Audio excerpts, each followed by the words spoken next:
Le Grand Matin Sud Radio, 7h-10h, Patrick Roger. Il est 7h13 maintenant sur Sud Radio, c'est à la une. Le gouvernement voudrait interdire les politiques dans les universités. Atteinte aux libertés ou bonne idée. Après ce qui s'est passé avec Rima Hassan. Alors déjà, pour l'instant c'est assez encadré et c'est aux directions d'université de décider. C'est ce qui va encore visiblement être en cours, bien sûr, aujourd'hui. Mais c'est une vraie question, hein. Après ce qui s'est passé, effectivement, les universités qui devraient être neutres. En même temps, on comprend que dans une université, par exemple à Sciences Po, eh bien, il y ait des interventions, pourquoi pas, de politique. Tout dépend finalement aussi de la, bien sûr, de la teneur des propos. D'autant que dans les universités, c'est déjà agité. Ce n'est pas nouveau, mais c'est assez agité. Nous sommes avec Fabrice Balanche, qui est maître de conférence à l'université Lyon 2. Bonjour Fabrice Balanche. Bonjour. Bonjour. Est-ce qu'on vous entend bien? Donc, j'aimerais qu'on on échange un petit peu avec vous, Fabrice Balanche.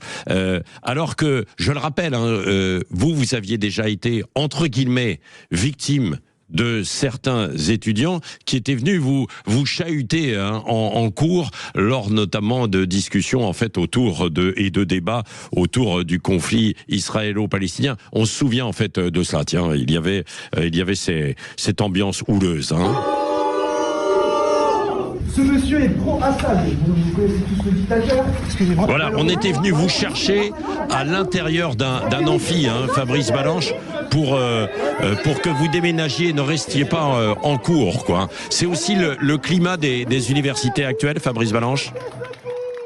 Oui, alors c'était un commando islamo-gauchiste qui était arrivé, une vingtaine de personnes masquées, cagoulées, qui sont arrivées au cri de racistes, sionistes, c'est vous les terroristes. Le cours que je faisais n'avait absolument rien à voir d'ailleurs avec le Moyen-Orient. Je parlais de l'Europe de l'Est. C'était un cours sur l'Europe.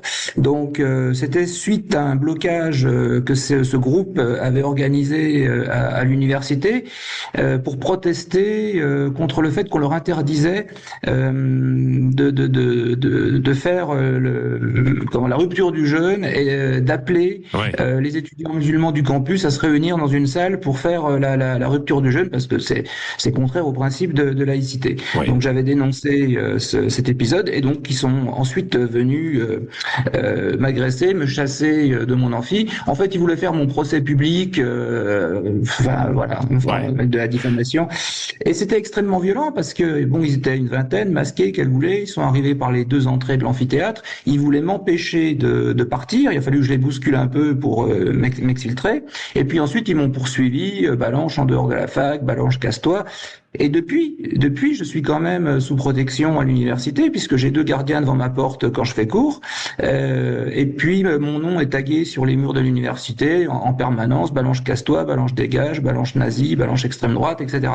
Donc, c'est quand même une ambiance assez délétère. Je suis pas agressé physiquement parce que je fais attention. Je vais plus me promener sur le campus parce qu'on sait jamais. Je prends plus les transports en commun pour éviter une mauvaise rencontre également.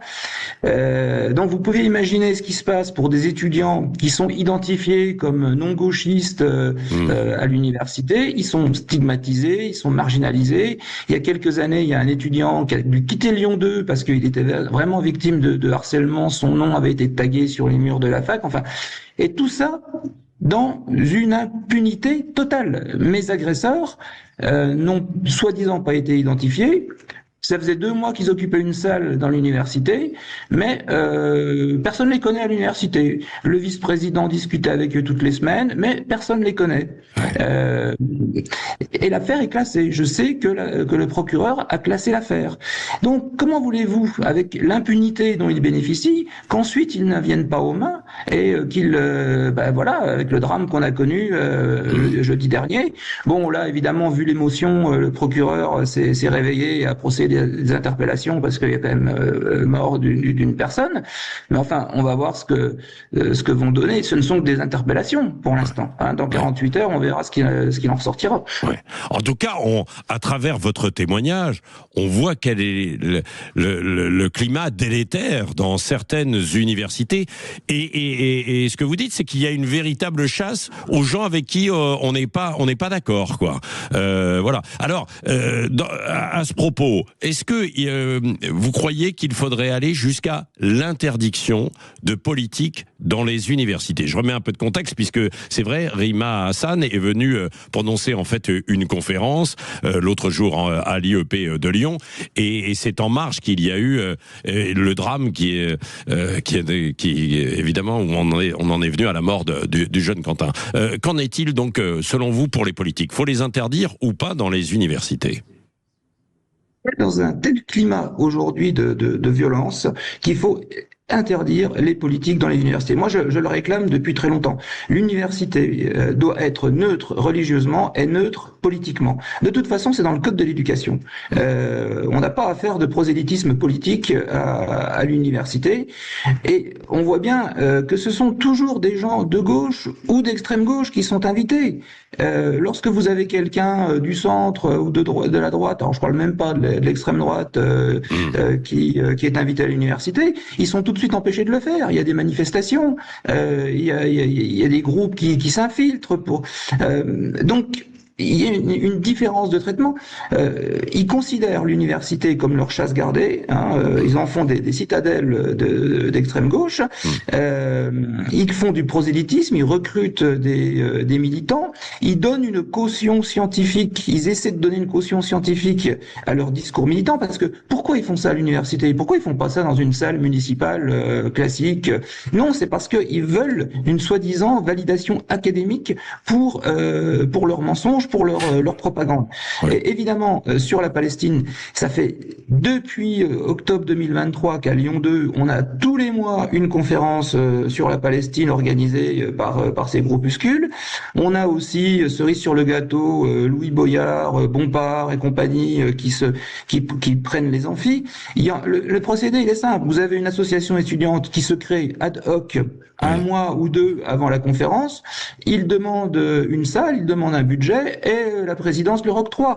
Parce que le problème, c'est que ces gens-là sont représentés dans les conseils d'administration de l'université. Le président de l'université, élu par le conseil d'administration, doit tenir compte de sa base électorale. En plus, vous avez énormément de collègues, des enseignants-chercheurs qui sont complices, qui sont avec eux, qui sont des militants également.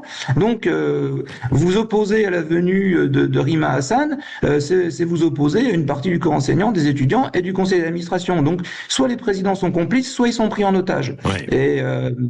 Et donc, s'il n'y a pas un ordre ferme du ministre en disant stop, ça suffit, vous allez voir que malgré cette interdiction venant du ministère, eh bien, on continuera à avoir des politiques d'extrême gauche qui se pavaneront dans les universités. Merci en tout cas pour votre témoignage qui est très éclairant, bien sûr, sur l'influence politique à l'intérieur des universités, alors que vous l'avez dit, ça doit rester un lieu neutre. Il y a des salles à côté de ça, évidemment, pour de l'engagement politique, quelles que soient les idées. Merci Fabrice Balanche, maître de conférence à l'université Lyon 2. Et je rappelle aussi que vous avez publié les leçons de la crise syrienne aux éditions Odile Jacob.